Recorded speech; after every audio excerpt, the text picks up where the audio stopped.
चावल खाने से थोड़ा बुद्धि कम हो जाती है, चावल कम खाया करो। और रोटी कम खाने से बुद्धि अधिक हो जाती है। रोटी भी बहुत ज़्यादा खाओगे तो खतरा है। बुद्धि घटे बहु भोजन खाए।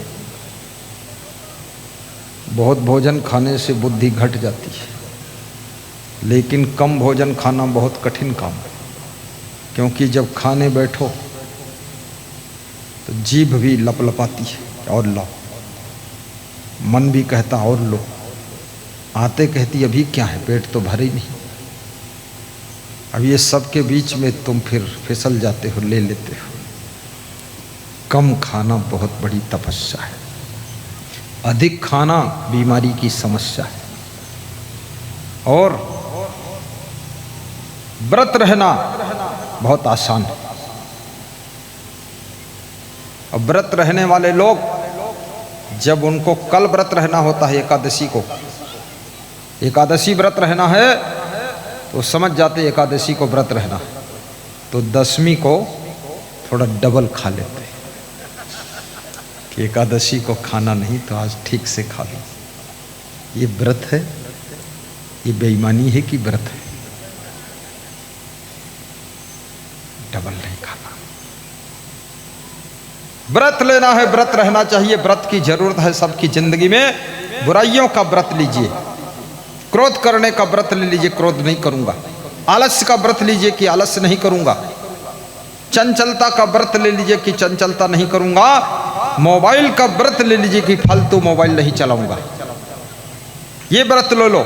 आज मोबाइल सबसे बड़ा खतरनाक चीज तैयार हुआ है। विद्यार्थियों के लिए सबसे बड़ा शत्रु का काम मोबाइल कर रहा है। विद्यार्थी बचपन में उतना ज्ञान नहीं होता है, मोबाइल में चिपक जाता है, जिससे फर्स्ट डिवीजन पास होने वाला विद्यार्थी भी थर्ड पास होता है, फेल हो जाता है।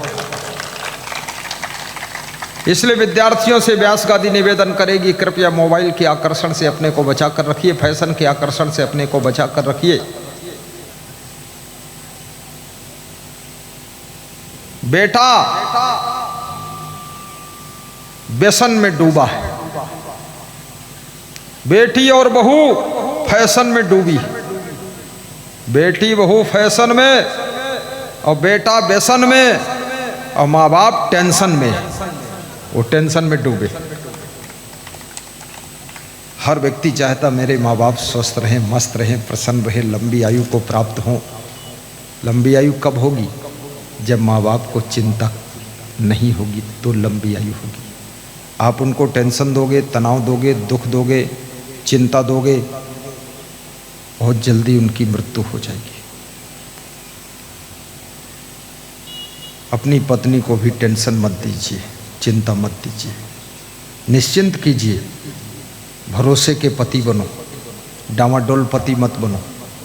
कितने पतियों का अता पता लता सब गायब है, कुछ पता ही नहीं चलता क्या कर रहे हैं, कहाँ जा रहे हैं, कहाँ बैठ रहे हैं। पत्नियां सब चिंतित हैं कि इनका कुछ पता ही नहीं चलता है।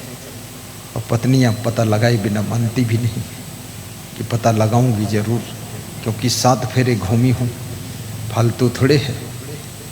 शादी के मंडप में 7 फेरे, पति 7 फेरों की मर्यादा भी तोड़ देता है। याद रखना, आप वह कार्य करो जिससे आपकी पत्नी चिंतित ना हो। आप ऐसी जिंदगी बनाओ जिससे आपका पति टेंशन में ना हो आपके कारण। आपके माता पिता को चिंता ना हो, आपके गुरु को चिंता ना हो, आपके शिष्यों को भी चिंता ना हो, निश्चिंत रहे, आराम से सो सके। कितने गुरु लोग उल्टम पलटम करते हैं तो शिष्य लोग चिंतित हैं, क्या करूं? शिष्यों को चिंता में डालने वाला गुरु, याद रखना, मोक्ष गति को नहीं प्राप्त कर सकता है। राग द्वेष करके जीना छोड़िए, किसी की उन्नति को देख करके जलन करना छोड़िए, किसी के बढ़ते हुए धन को देख करके मन को परेशान मत होने दीजिए, किसी का बनता हुआ ऊंचा मकान अपने को हैरान मत कीजिए। और किसी के द्वार पर खड़ी हुई चमचमाती गाड़ी को देख करके आप दुखी मत होइए, आप धन्यवाद दीजिए कि हे गुरु भगवान, इसको गाड़ी मिली है, कभी कृपा हो जाए ऐसी गाड़ी हमको भी मिले, ये ठीक है। मैं जब पैदल चलता था, 8 साल पैदल चला हूँ, तो सड़क पर जो गाड़ी निकलती थी, हमारे साथ में छोटे छोटे शिष्य थे, नाम था अनुभव दास, प्रवीण दास, नवीन दास। तो जिस गाड़ी को देखते थे कहते थे गुरुजी ये गाड़ी देखो बहुत अच्छी है, इसी को लेंगे।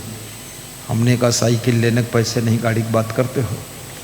तो होशियार था चेला, बोलता था बात करने में पैसे लगते ही नहीं, बात तो कर ही लेते हैं, लेंगे तब लेंगे। वो बात करने में आज भी बड़ा होशियार है। हाँ, सोच हमेशा ऊंची रखो। और जो वह बच्चे सोच रहे थे आज वो सब चरितार्थ हो गया। और मैं जब छोटा था मैं देखता रहता था, कभी कभी खाट पर लेटा हूँ, ऊपर हवाई जहाज निकलता था, तो मैं सोचता था ये चुंबक दिखाता था कि ये नीचे गिर जाए तो ठीक है, हम भी बैठ लेंगे इसमें। तो चुंबक कहाँ खींच सकती उसको। फिर थोड़ा बड़ा हुआ तो मन में सोचने लगा हवाई जहाज जब मैं भी बैठूंगा, तो बैठ लिया मैंने। फिर अब क्या सोच रहा हूँ, अब सोच रहा हूँ कुछ नहीं सोच रहा हूँ, जो सोच रहा हूँ वो सोच रहा हूँ। तो क्यों नहीं बता रहे हो जो सोच रहे हो? सोच रहा हूँ इसलिए नहीं बताऊंगा, जब करूंगा तब बताऊंगा। मनसा चिंतितम दृश्यम गूढ़म चा अपि नियोजयत।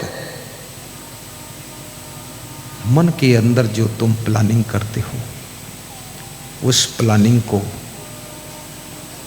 जब